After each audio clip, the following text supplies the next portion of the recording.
Alright, here's how to play Sword and Shield in less than 5 minutes. So you can press triangle or Y to do a 4-hit combo. It's decent. You can press circle or B to do a 3-hit combo. Does a little bit more damage and it's more stationary. Because it's stationary, if you need to move on the second hit, you can use the Y combo instead because you can move on the second, third, and fourth hit to adjust. Most important thing with Sword and Shield is just make sure you're always landing hits. If you're missing hits, you're tanking your DPS. There's 3 follow-ups you can do at various points in the combo. So after any single attack in Sword and Shield moveset, you can follow up with a Round Slash. And Round Slash is good because you can hit it in any direction. Do Round Slash, you press the 2 attack buttons at the same time. See, I can rotate like this. I can rotate 180, and its damage is decent. However, there's a stronger move if you have a bigger opening. It's called Charge Chop. It's a new addition to Monster Hunter Wilds. And that's what it looks like. It does a lot of damage. And you can also do it from various directions as well. So I just did a 180 there with the Charge Chop. So anytime you can fit in a Charge Chop safely, you should always do Charge Chop. All right, there's one more combo finisher. We can only do it at the end of the 4-hit Y combo or the 3-hit B combo, like so. 1, 2, 3, 4, and you press Y and B together to do Spinning Reaper. Now the thing about Round Slash and Spinning Reaper is they look similar, but the damage is quite different. Spinning Reaper does a lot more damage. This is Round Slash. And this is what Spinning Reaper looks like. Ignore the first 4 hits because I have to do the 4 hits to get into it.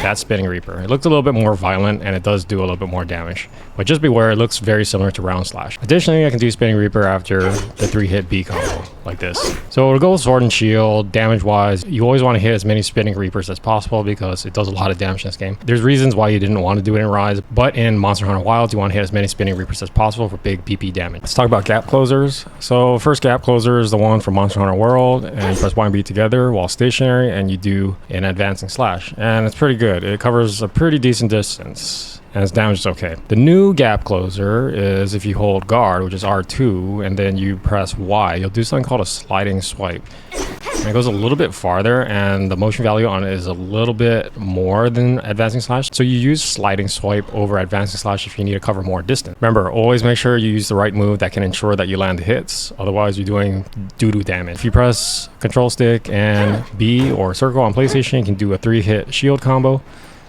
1, 2, 3.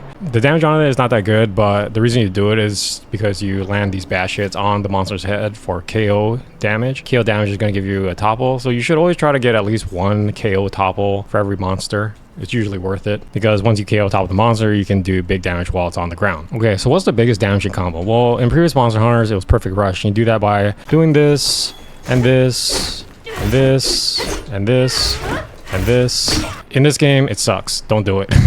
You can do it if you want to look fancy, but in terms of damage, I don't recommend it. If you want to do most damage, just do Charge Chop infinite combo. And how you do it is you start with a chop, you go into Charge Chop, and you do a rising, and Charge Chop, hit Y for rising, and Charge Chop, hit Y for rising, Charge Chop, hit Y for rising, and you just do that over and over.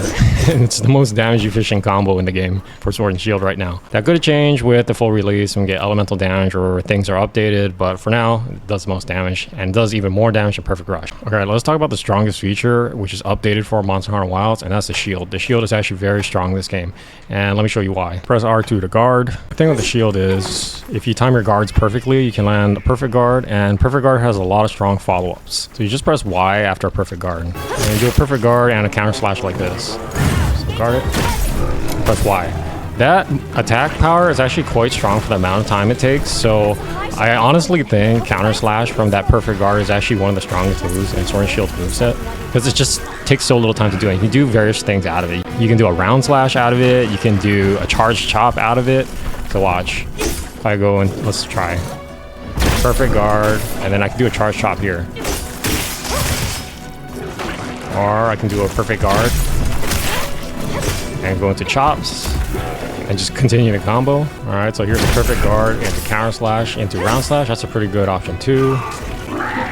Perfect guard, counter, round slash, charge chop. You can do charge, so you can do charge chop out to round slash too for even more damage.